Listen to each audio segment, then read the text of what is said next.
Okay, so I've just left the Gangs of London screening in Seoul. Trying to find some dinner now, but the plan is eat and then up early tomorrow for climbing.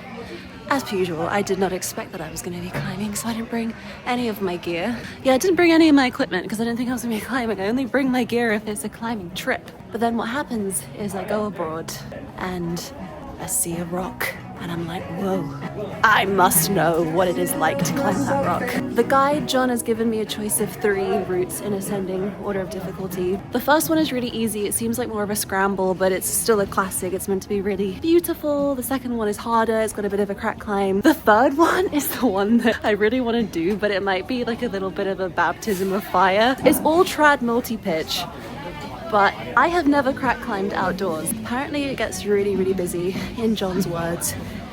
It's a shit show up there, which I didn't expect, but I guess I'll see tomorrow a bit of what the outdoor climbing community is like in Seoul. I'm just really excited. I'm honestly happy to do any of the routes, so we're basically just gonna get there and see which one is the most free and then jump on that.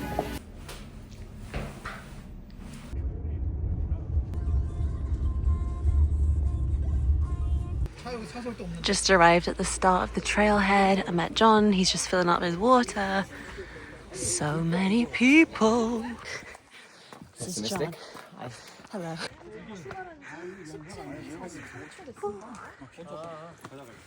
So from here, can we see what route we're climbing? Sure, there's like, you can see the routes. The first one I sent you was Godak Gil. That's far right, kind of amongst all those, the last trees on the right going up. Yeah, it kind of goes through all that stuff. The next option was Insu-bong. That's far left. It kind of goes up, there's a few trees on the far left, and there's a couple crack systems if you can see. Yeah. That's the Insu-bong area. Shinard A, which was the hardest one, that goes up right side, just one continuous crack that goes from bottom to top. Can we see it from here or no? You can see it, but it doesn't look like a crack from here. It looks like just a line. And it goes up straight up to underneath the helmet. Oh, I think I can see it. Is it? Yeah. Yeah. The helmet, that really is. Yeah, right? That's so satisfying. It looks like a wave. Darth Vader's helmet. The shape of this rock is so satisfying. It's good, isn't it? This looks like a scoop of ice cream or something. Climbers info. Yeah, I can't read that fast. You have enough water, right? Yeah. That's kind of drinkable. It's John's guarantee. John, please explain what this is. It's just a clicking sound to scare away wild boars. It's like something to scare boars away, and it emits a high frequency that I can hear, and it's killing me. But John can't hear it. Because it's only clicking. It's not clicking. I've had other people tell me that too. Really? Yeah, I can't hear it. Can you hear that? I'm on boar frequency, baby. I think it's because listen, I'm not saying you're old, but the younger you are, the higher frequencies you can hear. Oh, it's just another validation of my foreign friends. Like, yeah, I'll jump. He shows up yesterday. The youngest guy in the group was 82. The spring chicken of the group. The 85-year-old led the entire thing. That's sick. I love that. And my friend was the youngest at 52.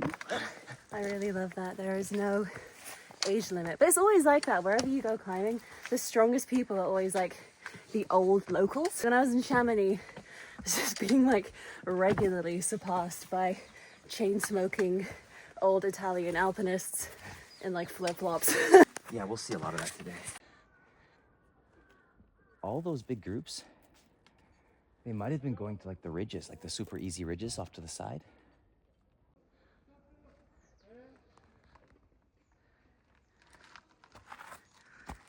That was like a super fast hike.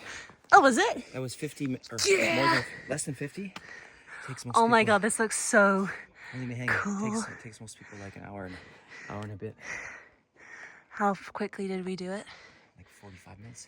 Yeah, boy. Oh my god, this is so... it's so cool. Okay, so the plan is Insu-bong, the second option, which is still got some crack climbing, but it's not like crazy baptism of fire. Hopefully. Yeah, hopefully. Obviously, I really enjoy crack climbing indoors, but it's always so different going outdoors with climbing. I'm telling you, It's just like two different disciplines. different sport. Yeah, it's a whole different sport. This is one of the hardest boulder problems in the area. You see that little line on that little tiny seam? That's a V11 called Mad Rock. Mad Rock? Yeah.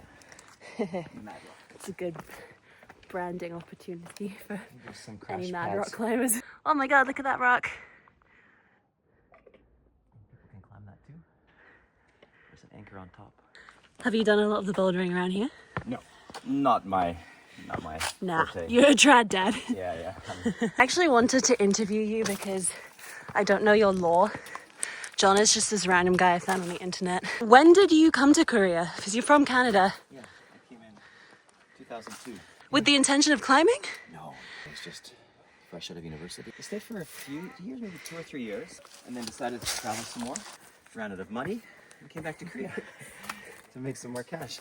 And so how long have you been climbing for? Only about 8 or 9 years. Okay. Yeah, I started climbing. So you got into guiding pretty quickly then? Yeah, I climbed for 3 or 4 years, and then ran into actually the guy down in Daejeon, the guide down there. Oh yeah. Well, he was my first intro to this place. So what we're gonna climb today is what he took me on the very first time. Insu-bong? Yeah. Oh wow. And I told him like a year later, like, you inspired me to like become a guide. And that's when I started getting into all the courses with my wife, all because of him and this route.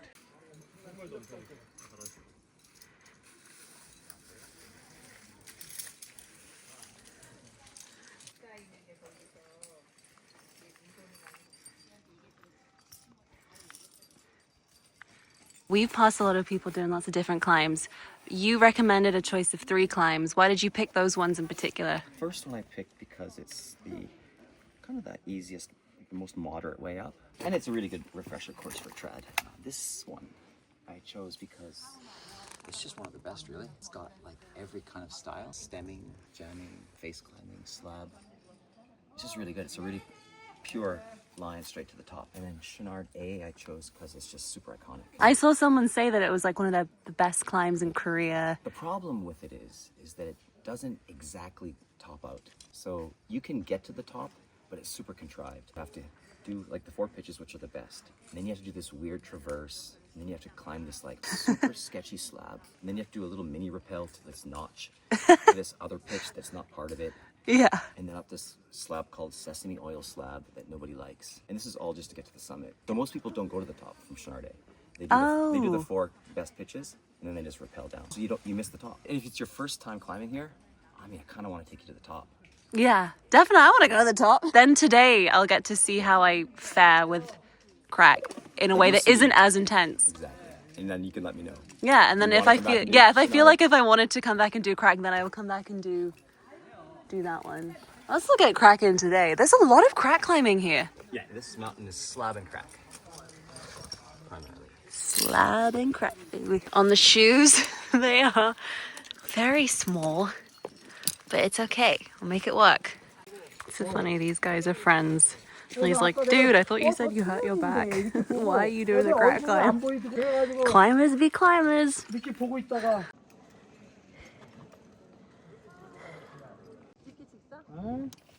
거기 있잖아 거기 직상에 가도 본인이 알아서 옆으로 가도 되고 For the amount of suffering that you did, you look pretty smooth doing it. Thank you. 한국등산학교 허선무라고 합니다. 아이 따다다다다다.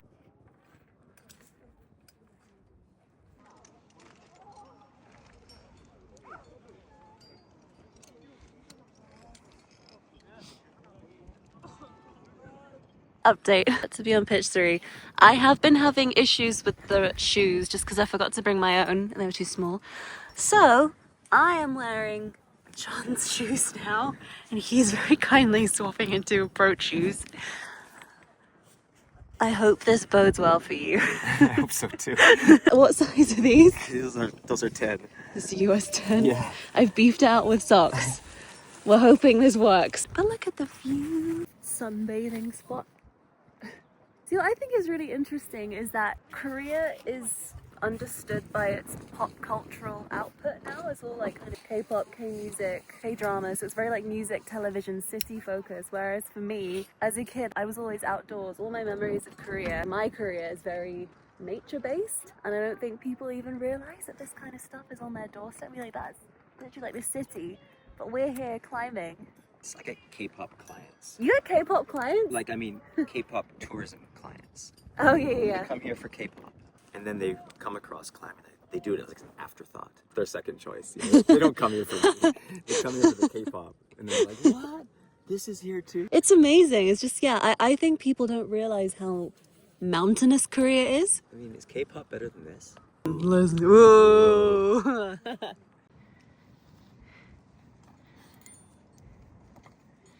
거기 잠깐만 계세요. 어. 캠 이렇게 캠. 아, 그래요? 너무 힘들게 왔어요. 천천히 길 중인가요? 네, 오늘 지금 도와줬어요. 많아가지고. 아, 그래?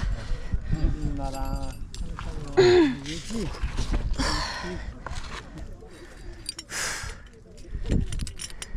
Oh my god, they can't come to me.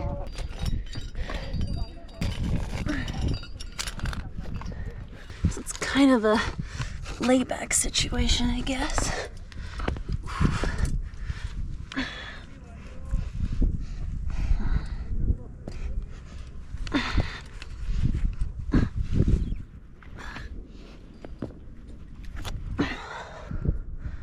Okay. Okay, crack.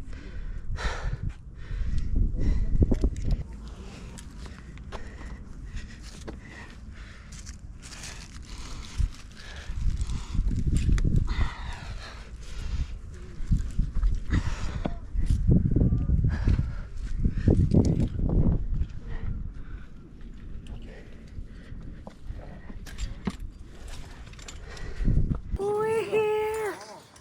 We made it! Oh, God. First crack!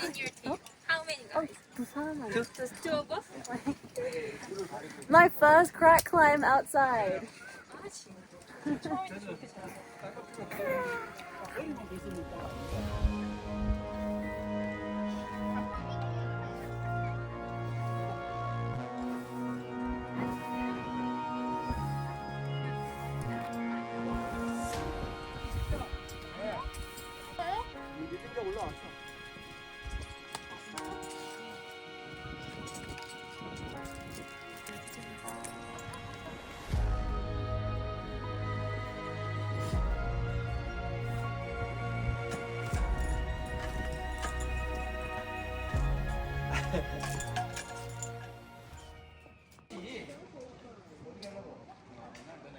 Post-climb review, because I didn't really get much footage while I was climbing, and also I knocked my GoPro, so it was really just filmed my helmet for the entire thing. I will attempt to recreate the experience for you in words. The environment itself, amazing, so beautiful. The exposure was great. I mean, I love heavy exposure when I do multi-pitch, so that was good for me. The rock is excellent. The granite underneath your hands just feels so solid and so good. The crack climbing itself was challenging, to say the least. I mean, I've never crack climbed before, and I think there was a little bit of false advertising from John in terms of how much crack there would be. He said there would be a little, and then it was 3 out of 5 pitches, which was...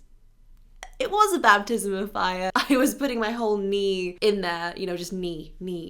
Challenging in the best way. I just felt like, wow, I've reminded myself that I am capable of hard stuff. Like, I'm capable of doing tough things. And it really felt like a homecoming for me of sorts in so many different ways. Not only just me, you know, obviously in Korea, and it's my first time climbing in Korea, but then my return to climbing after taking such a long break. It felt like I was returning to my roots in lots of different ways, and I don't think that I could have possibly felt more grounded as a person as I did that day, doing all these different things that I love and that make me me. I will be back. I will upskill. It really has made me want to get good at crack climbing, so I will come back and do shoe A next time.